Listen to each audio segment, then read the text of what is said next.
back, y'all, to the Why We Move podcast. I'm Ricardo, your host, here with the magnificent DJ Valentin. He is an awesome DJ, an awesome dancer, great friend of mine here in the Philadelphia region, doing all kinds of things for the community.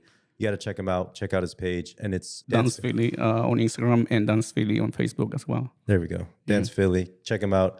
Go support him. We're about to start some outdoor events that I'm very excited for. So, DJ Valentin, thank you so much for coming on the show. I appreciate you. Vamos a hacer en Spanglish porque I realized that I need to branch out my audience a little bit more. And it's a little nerve-wracking for me to speak in Spanish, pero aquí estoy and I'm trying to go out there and do it. So I appreciate you, DJ Valentin, for pushing De nada. me. Es un placer y gracias por tenerme aquí. Qué bueno, qué bueno. Pues para que puedan conocer a ti, so people can, get to learn you and a little bit about you, why do you move? I've been dancing around 8 years, I would say. Wow. Maybe 10, something like that. Wow. Yeah. I started in art emotion. I started taking classes there. And then I just became a DJ because I was looking for a place to practice with my partner work. We went to the art museum. We started practicing over there, and people started like dancing around us. Huh. And all of a sudden, we were like, why don't we do an outdoor event? And we did, right? I started with a playlist, and now you see me everywhere.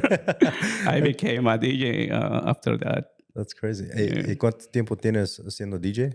DJ around the same time, yeah. Oh, okay, so both at the same time. Maybe I would say if I've been a dancer for about 10 years, I would say probably like 9 years. Oh, wow. Yeah. And you started here in Philly. Have you moved anywhere else? Or? No, just in Philadelphia. In Philadelphia. I mean, you've definitely made a mark here in Philadelphia. A lot of people, obviously, they recognize the logo with the DJ Val and the headphones. I think it's a really cool logo. Yeah. But also just the energy you give into the community. I just want to give you your flowers here, where I really appreciate what you're doing, and I think a lot of people do appreciate you and the energy you bring and all the events that you be putting out. Which I don't know how you do. You are crazy busy. You like this? I am crazy, I think, but a good kind of crazy. It takes a lot of work, but yeah, I'm also proud of myself because I feel like I'm part of the community, right? Like I feel like I make every effort that I can to go y saludarte because I know because I know you're out there and you're like busy working, and it's hard. It's probably hard for you to enjoy most nights because you're behind the scratch disc. But I just want to let you know, I appreciate you so much for all the work that you're doing. And I hope that I'm able to support you in more ways, to come, especially this summer with the outdoor events. But I'm excited to have you on this podcast because I think not only are you doing an incredible job supporting the community, but you are also just an amazing person, very kind, very genuine, and probably one of the most genuine people I've gotten to know and recognize here on the East Coast over the last, close to 2 years that I've been living here. So thank you so much again for coming, and I can't wait to get the conversation started about your journey. Thank you for having me again. I know that you said that it's hard for me to have fun while I'm doing all these things, but I'm already having fun, like seeing people enjoying themselves. That's what actually gives me the energy to keep doing it. That's awesome. I think where you find the passion in helping people and supporting that, it's a calling, it seems like. And, you can see it in the way that it's funny because I'll say this story because it reminds me the first time that I met you. I remember seeing from across, the dance floor. This was at FDR Park when you do the summer events. I saw your face. You were just so laser focused on people and just looking out and just like looking at your laptop and trying to find the right song and just looking up and just kind of really attentive, And it just shows like the focus that you have with, creating an environment, un lugar donde todos se pueden disfrutar. And so it's really cool. I just see how hard you work at it. And it seems like you really do have a lot of fun. Yeah, I do. I love it. Can you kind of go into your story? ¿Cómo empezaste a bailar? How did you start your dance journey? Okay, so I've been dancing my whole life to begin with. I have 5 older sisters, and I am the youngest guy, wow. the youngest boy. So obviously, as they were growing, they were looking for somebody to practice back in Mexico, right? They would just grab my hands and dance with me cumbia in Mexico, right? In Mexico City. And actually, we also have a lot of salsa, so I was exposed to salsa. I actually play some of those salsas that I was exposed to back in Mexico. So I've been dancing my whole life, but how I started with salsa and bachata, that's what I'm doing right now. It actually happened Miami. I went to Miami once, and I remember seeing this couple dancing bachata. I think it was one of the earliest Prince Royce songs, and I was like, "Wow, what is this?" Right? It was so cool, so sensual, right?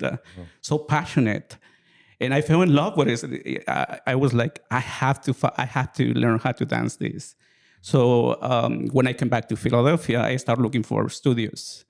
And that's how I end up in our emotion, right? Like taking classes. And después de eso, pues lo mismo que te dije anteriormente, ¿no? Ir a buscar un lugar para bailar con mi pareja y fuimos al Art Museum, right? And that's how dancing on the Rocky Stops, salsa and bachata on the Rocky Stops started. Nice. So that's pretty much how I got involved. But I've been dancing my whole life, pretty much. Wow. So it seems like you got hit with the bug. You got bit by the dance, but at least the bachata bug. Pretty much, yeah, the bachata bug. Because for me, that was I don't know, visually, it kind of got me into it. It was like, wow, this is the representation of Latin dancing, right? Like very passionate, very sensual, right? And we're talking about one of the first, I think it was Incondicional by Prince Royce, one of his early hits. And Bachata Sensual was not even around. Like that term was not, but for me, that's why when people ask me about Bachata Sensual, and I understand that there is to separate certain rhythms, right? But for me, bachata has always been sensual. Like at least that's what I got from the beginning. There is this interesting, not feud per se, but kind of differences in what a lot of people consider sensual bachata or bachata sensual and whatever other terms you want to coin it. It seems like there's still sensuality in bachata, and I think it's not far-fetched to say that in bachata tradicional, it's very sensual as well. I agree. It's a different form, but it's still the essence of the dance. Kind of what you're saying, the passionate part, the Latin side of flavor that we give to the dance. It becomes very emotional. It becomes very involved. It becomes very, entwined with all the emotions that are coming up and going down. It's interesting that you say that. I like what how you describe the dance of bachata. I think that's a very important thing for people to hear, maybe who are starting to get into dancing or beginning dancing. It's sensual from the start, I believe that, yes. What makes social dancing so different than other dancing, like hip hop, maybe, or por qué te hace sentir algo diferente estos tipos de baile? Honestly, I have mostly done dance like partner work dances, but for some time I got into house and hip hop, and pretty much you are like dancing with yourself, right? Like you are dancing, jumping, and doing these things. With salsa and bachata, right? Cumbia as well, right? Like you have this kind of connection. Like you really need somebody to dance with. Like you share some kind of connection. The joy is almost like playing, right? It almost brings you like when you are a kid and you're allowed to play. Like you don't think, oh, I am allowed to play. Well, you kind of do, but once you're playing, it's all feelings. It's like all laughing and all feeling. And I think that's one of the things that bachata and salsa, at least I'm going to refer to salsa and bachata because that's what I mostly dance. I don't dance on any others. But I have a feeling that is similar. Like we have the same feeling, right? Like we are allowed to play and we are all gathering together and having fun. So I think that is the difference, right? It's this sense of us together having fun, right? And you actually need some kind of skills too. Like you want to dance in a club, you can just jump or move around. And, when it comes to hip hop and all these things, I know that you also need some skills to dance that, but it's something that I'm not familiar with. So I don't know. But yeah, I hope that answers your question. No, absolutely. And I love how you put that word play. I think it's a very playful dance. It's a very, whether you want to call it flirtatious or, energetic or in some ways chaotic, hopefully not too chaotic where it's dangerous. But right, yeah. This just like manifestation of all the things coming together. It seems like play is the best word I think you could describe it. I haven't spent as much time dancing. I know I have in the time of my life when I get to dance. Like I really, really enjoy. Like most of the time, I'm behind the DJ booth, but when I get to dance, like a third of a song or something like that, I'm really, really having fun. And also, I love how you can make people happy by giving like a beginner, right? Like just play with their skills and give them a couple turns, frame, connection, and it's like some kind of communication. And I love that part. I really do. Like that you can actually make a difference to somebody's night, right? Because a lot of people show up with going through life, right? And they just show up, and you can tell. At least it's something that I see myself in a way, like 20 years or a long time ago, right? Like when I was a beginner and I was like hiding over there, like finding the courage to have fun, right? Like I'm not allowed to go play because I don't know how to play. When I see that, it's like, okay, you know how to play. You just don't know that you don't know how to play, right? Yeah. So you grab that person, make them part of the enjoyment, and smile, and make them think that it's okay. Like we were there sometime, and they're welcome to join the party. Yeah, that's great. I think you touched on a few things there that I'd love to talk more on. I like how you started with, or you talked about, creating an environment for fun and creating, being that person that you're able to facilitate, I think, an environment where people are able to come through. And also for folks who you kind of pay attention to who are maybe not having a good day or are going through something, you can, help them almost make an impact in their day. I think that's such an important thing to do as a community member, as a dancer, and just as a genuine person. I feel like we don't have opportunities like that come so fast. Every song is 3 minutes. If we're talking bachata, we're talking salsa, it's like 7 minutes. But more like 5. I don't play 7 minutes, but yeah, I know there are some 7 minutes salsas. But you have that like kind of frequency of an opportunity to change somebody's life and somebody's day around. And I think that's a beautiful way to say it, how you described it there. All it takes is just helping them out, facilitating them, and almost being like a chaperone to help them see the beautiful parts of dance. If we can talk about the other side, where like, unfortunately, there are people out there who are taking advantage of folks like this. And I make it a point in every episode to talk about the not so good things about dance. I think it's vital to talk about it. And especially somebody like yourself, who's a DJ, who holds some form of leadership in the community. People who are listening, who are maybe interested or who are beginners, what they might be able to do to kind of help avoid those kinds of situations. And in a few cases, some ladies have asked like, hey, can I stand next to you? I'm like, sure, what's going on, right? Like, it's like, well, there is this guy who's acting a little weird. I'm like, who's this person, right? Maybe I can do something. But half of the time I'm busy like DJing and stuff like that, but I have no problem stopping the music if I need to help this person. But that is when on the female parts, I know that there are some programs out there that they teach them how to do like body language, how to prevent that if somebody is trying to force them or getting too close to them or something like that. It's something that I don't have, but I wish I had.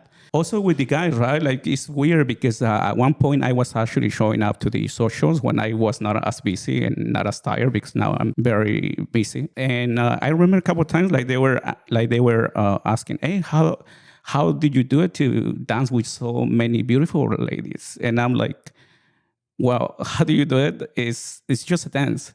So you go ask nicely, "Hey, would you like to dance?" and smile. You dance with this person, and after that, you say, "Thank you for the dance," walk away and find somebody else to dance. Because that's all it is. It is a dance. I think some people have a misconception because the dance is so sensual, kind of, right? There is some kind of connection. But there is also a lot of trust.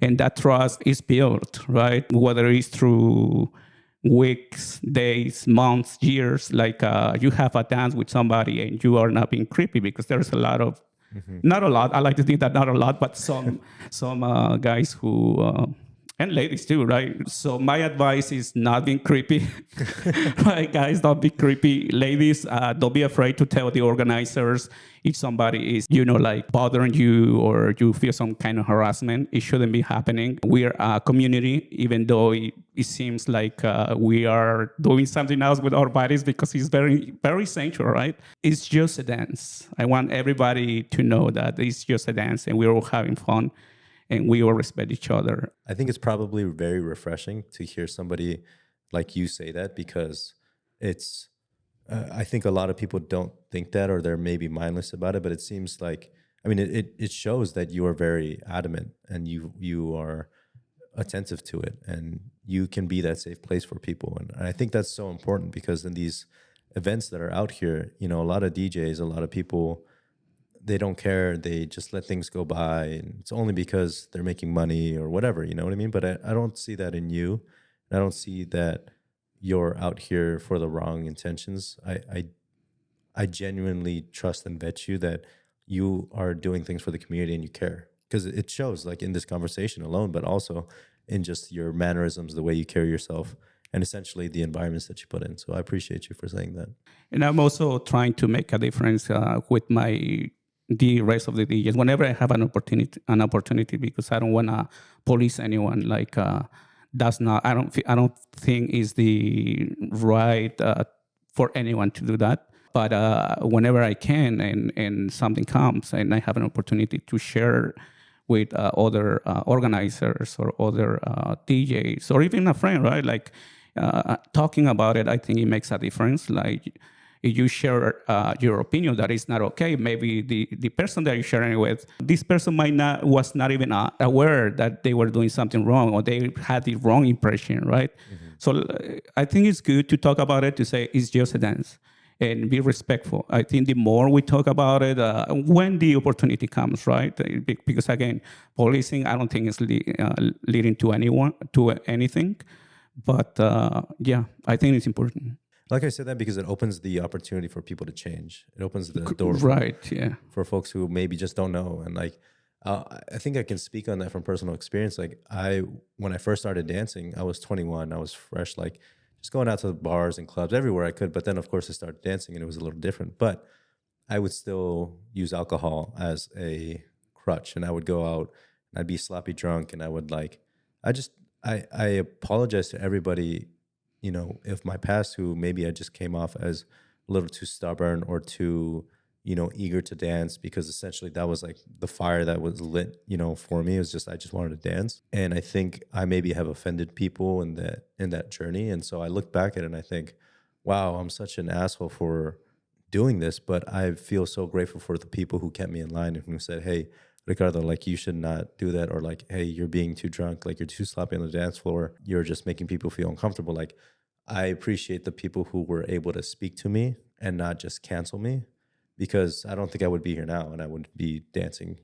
for that matter. And what's the point of eliminating people from the dance community? Because essentially you're going to be dancing alone if you eliminate and cancel everybody.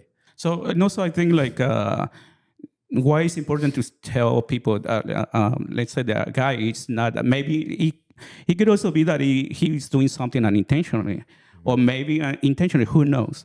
But I think that that person has the right to know, because nobody let him know. I mean, whenever there is an opportunity again, but okay, he's going to start being creepy there, but he's going to go to another place and be creepy again, because he doesn't know that he's doing something, or he doesn't care, who knows?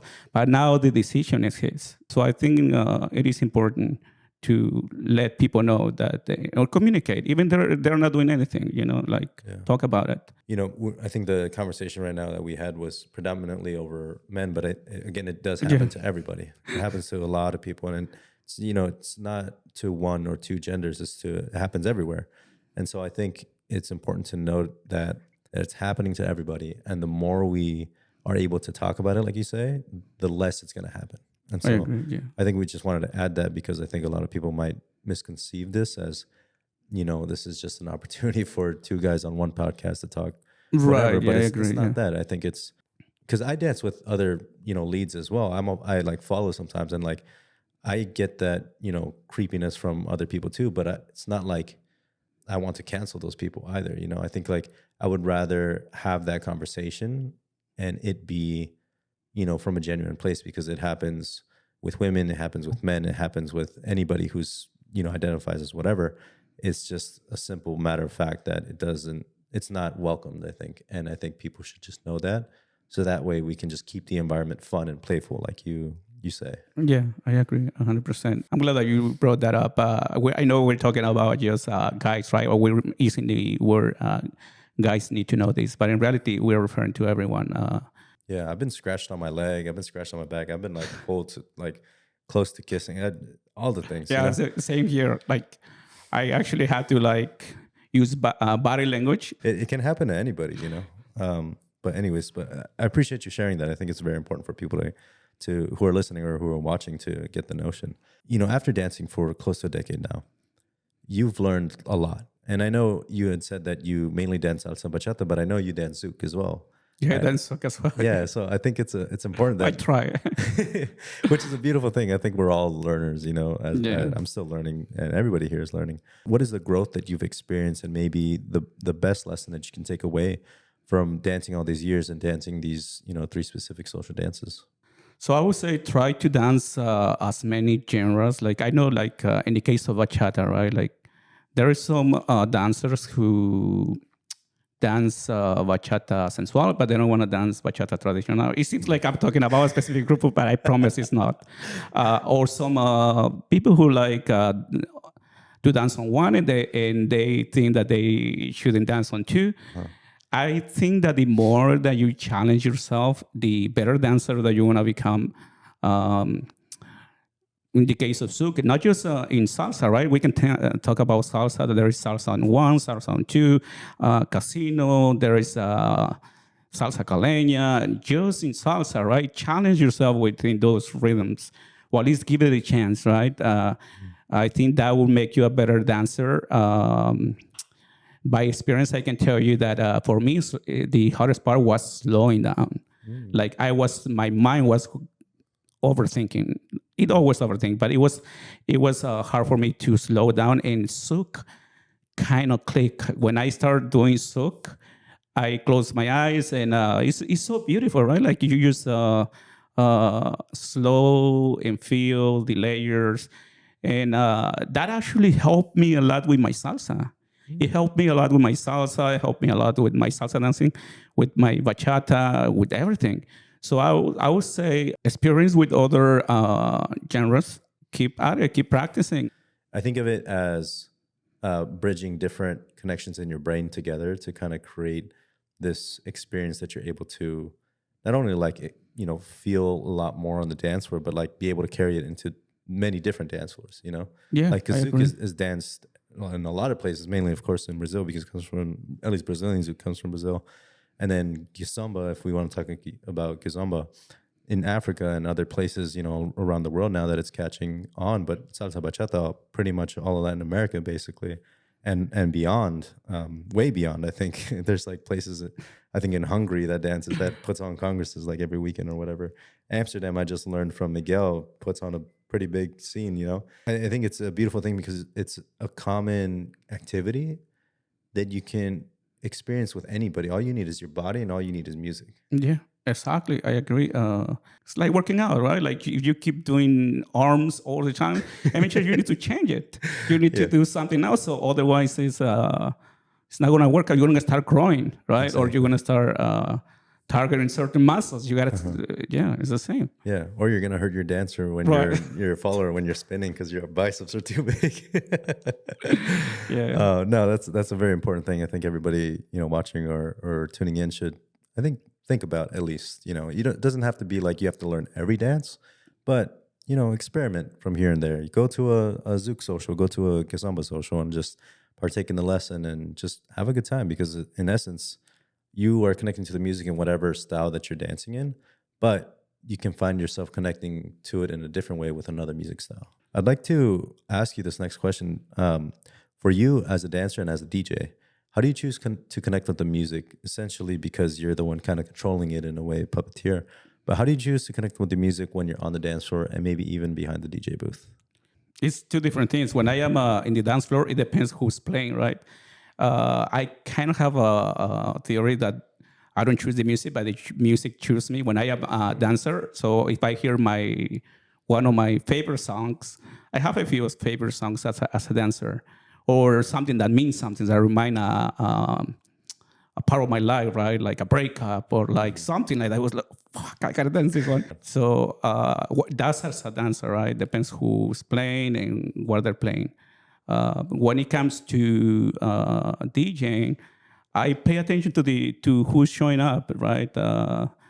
I pretty much know a lot of people in the dance community, like, so I know who likes mambo, who likes certain, like a more popular song like Mark Anthony or something, because there is a difference, right?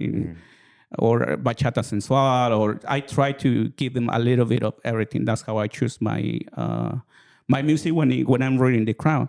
But when I am because that's only part of it, right? When I am DJing in front of a crowd, but then there is this part when I need to go home and I pretty much leave with my headphones on. If I have, for example, if I have a bachata event coming up, I listen to what's out there, right? Like social media is great, like Instagram, what the famous couples are dancing to.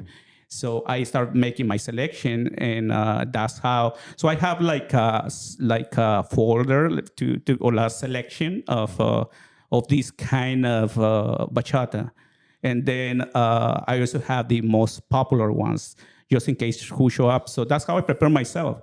And I don't know. Even that, I really, really love music in general because I enjoy all kinds. Like I have my favorite Dominican bachatas, and sometimes I hear a Dominican bachata and I instantly can tell that this has fire. It's like, okay, this is something I can use, and I put it somewhere in my computer so I can play when the time comes. But that's pretty much how I choose. It's mostly based on energy, what I see on the dance floor, who shows up, and depends what event it is, right? If it's an event on the weekend, if it's an event on a regular day. So yeah, it has a lot of layers. It seems like you go heavy deep into the music. It sounds like you really think it out, you feel it, you experience it, and you manipulate it, for lack of better terms, but are able to use it in many different ways to your liking and to people's likings. It's a very interesting world. I think I've kind of thought about DJing in my past life. I started playing the saxophone when I was 5th grade. That only lasted for like 5 months, but then I got into drums and guitar and piano and all that. And music has always fascinated me, similar to you, and kind of the reason why I got into dancing. I thought I was going to be a singer when I was very young, but little did I know I became a body mover, which I'm not mad about at all. But it's interesting because kind of to that note that you talked about music being, the forefront of why you love to dance in a way, or maybe like being one of the layers of why you like to dance. It seems like you put a lot of thought, a lot of energy into each and every single song selection that you not only DJ, but also you choose to dance to. I just want to add that it's a lot of work. Like I spend a lot of time, but I love it. It's not painful at all. Like it forced me to discover more music. There is so much music out there and beautiful music. So I'm having the time of my life every single time that I have the opportunity to play music or even preparing like. It just forced me to discover something that I didn't know before. I don't know. Maybe I trust myself. I trust when I find a song that I see that it has potential. But it's not because I have a good taste. So maybe I do, right? But I trust that song. It's like an intuition. It's like an intuition, but also I see the elements of the song, right? Like. Is it more than? It's funny because you mentioned 7 minutes. So it's like for me, it's 5 minutes tops. Is it over 6 minutes? I still put it in a folder because it's got all the elements. But I probably gonna cue it so I can start it like sometimes have like an intro and I can start it from a different point, but it's like a second choice. So I take in consideration all the elements, the voice, all these things, which yeah, it's a little different, more selective, right? Like I really think as a dancer, I think as the person who's gonna be listening to that song on the other side, and that's how I can find better music based on that. Be mindful in a way, right? Like it's almost like that. So people don't have to dance like 7-minute songs, and there is a 7-minute songs. I'm gonna edit it. I'm not gonna let them dance a 7-minute song, no, unless I need to go to the bathroom because sometimes sometimes like holy shit, I need to go to the bathroom. I'm gonna put this 7-minute song. Yeah. But how the time I make it before that, right? Like just go do my business and come back. That's so funny. Oh my gosh. No, that's DJ true. life. Yeah. I'm sure there's like all these DJs who are listening who are probably like, oh yeah, I've been there for sure, been there, done that. Again, it speaks, I think, to your attention to detail.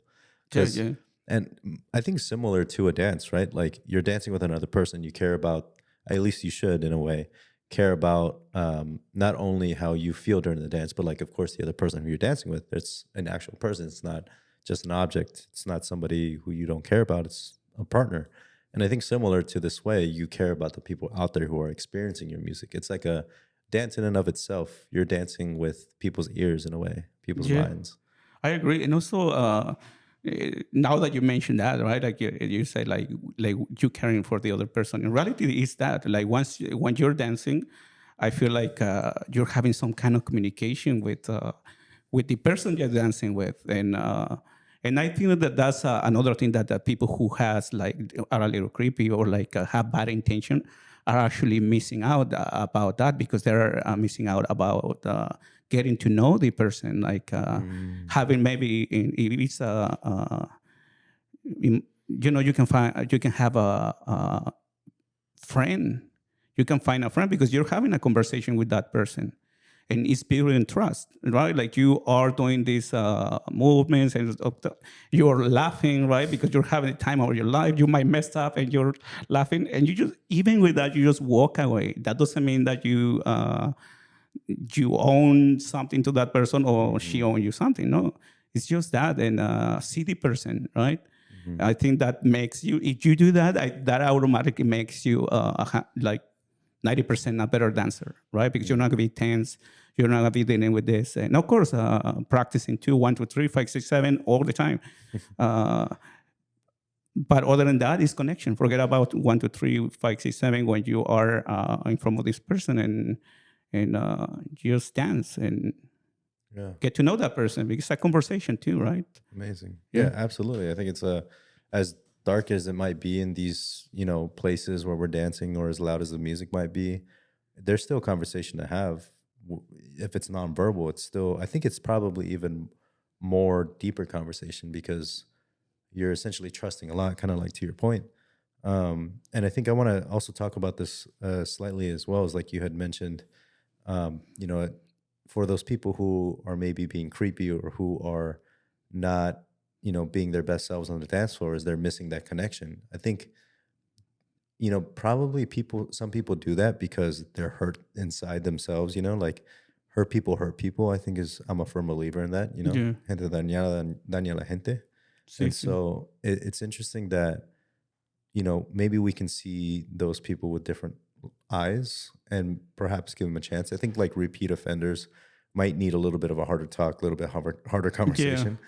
But I think, to approach somebody and just to kind of try to usher them into a different thought process, who knows, I think could be helpful. But I really like what you said, because it's essentially they're missing something. And I think we've all experienced that, on a day-to-day basis, on a, nightly basis, I should say, with social dancing.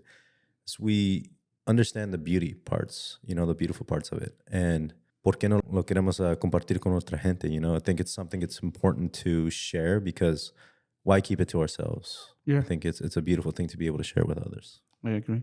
I also want to say that I know that I've been saying the word creepy a lot, but yeah, I think a better definition is what you say, right? Like people who are struggling, or yeah, it's yeah. I just want to say that it Yeah. might be a very strong word, but And it's hard, I think, to give that notion, because I think we've been conditioned as a society to just rule out people like that. So I think I yeah, understand where you're coming from. It's also a lot of people probably feel like they're already going to be canceled from culture or canceled from society. So like they just kind of feed into that right, as well, yeah, So it's like it's like a wheel that doesn't stop rolling unless you are able to kind of like put a peg in it or something to stop it.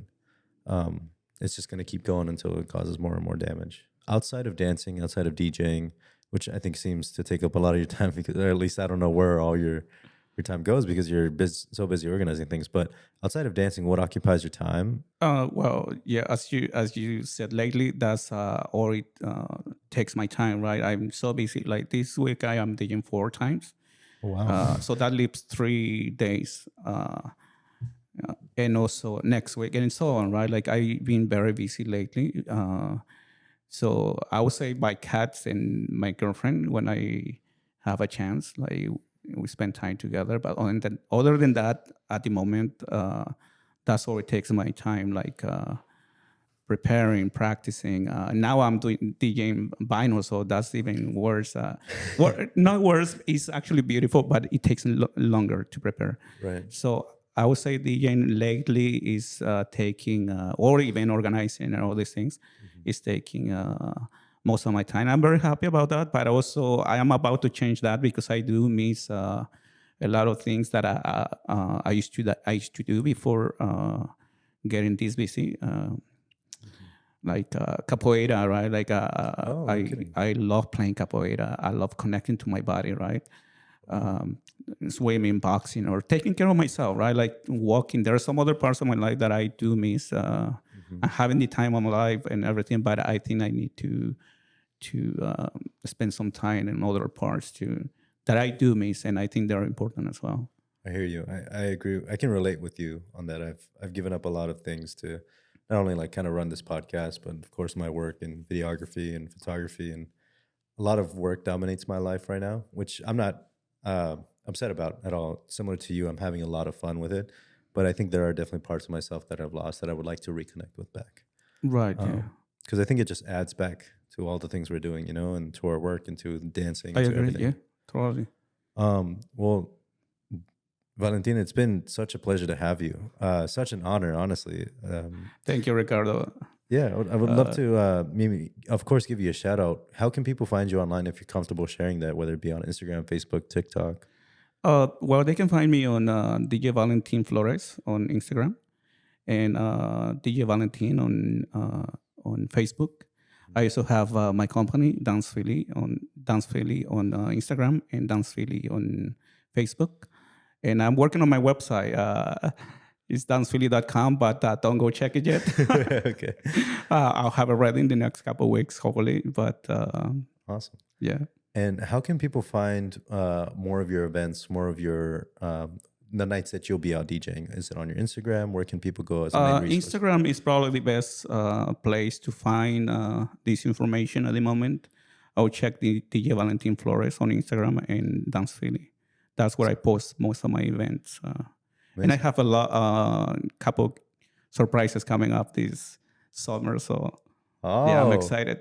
oh man, I'm excited too, man. Yeah. These summer events, I tell you, are crazy. You guys have to check out FDR Park if you're gonna do it this Yeah. summer, right? Yeah, Because that's it's next coming. week, actually. Yeah. Yes. Yeah. I'm so excited. That's probably one of my favorite events out here. But yeah, you guys got to definitely check out DJ Val. He's doing all kinds of cool things out for the dance community. If you don't already follow him, give him a follow. Check up on more events. And again, this summer is going to be a blast, especially hearing it from himself, the man. There are surprises coming, so I'm excited myself. Any final comments or anything else you'd like to share before we hop off? No, that's all. Thank you for having me. And yeah. Awesome. Well, thank you so much, DJ Val.